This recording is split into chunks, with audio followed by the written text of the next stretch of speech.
உங்களை அபிஷேகம் பண்ணது பொய் கிடையாது. உங்களை அபிஷேகம் கர்த்தர் பண்ணிருக்கிறாரு. நீங்க அபிஷேகம் பெற்றிருக்கிறதுனால இந்த உலகத்துக்கு வெளிச்சமா இருக்கிறீங்க.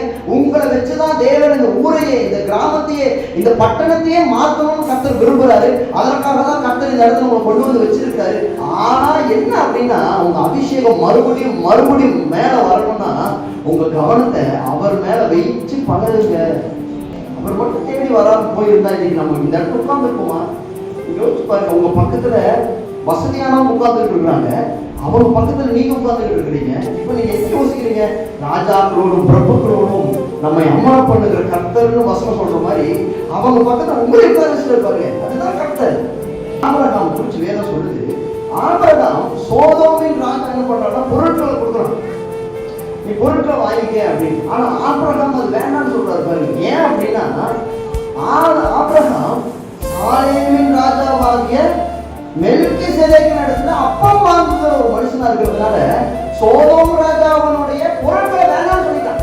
இந்த ஆபிரகாம் ஒரு யுத்தம் பண்ணி ஜெயிச்சான். சோதோம் நாட்டில் இருக்கிறதால மக்களை எல்லாம் கைது பண்ணிட்டு போயிட்டாங்க. அப்ப பாத்தீங்கன்னா யுத்தம் பண்ணி அவங்க எல்லாம் மீட்டு அவன் வந்து ஆபிரகாம் கொண்டு வராரு. கொண்டு வரப்போ சோதோமின் ராஜா சொல்றான், எனக்கு எவ்வளவு பெரிய உதவி செஞ்சிருக்கீங்க ஆபிரகாம், அதனால நீங்க அவங்க பண்ணுங்க, என் ஜனங்களை மட்டும் எங்களை கொடுத்துருக்கேன், பொருட்களை எல்லாம் நீங்க வச்சுக்கீங்க அப்படின்னு சொல்றான். ஆபிரகாம் சொல்றாங்க, உன் பொருட்கள் எனக்கு வேணாம். ஏன்? சோதோம் ராஜாவின் பாவப்பட்ட பொருட்கள் ஆபிரகாம் ஏற்றுக்கொள்ளல. ஏன் தெரியும் ஏற்றுக்கொள்ள? ஏன்னா ஆபிரகாம் அப்பத்தை வாங்குகிறார்.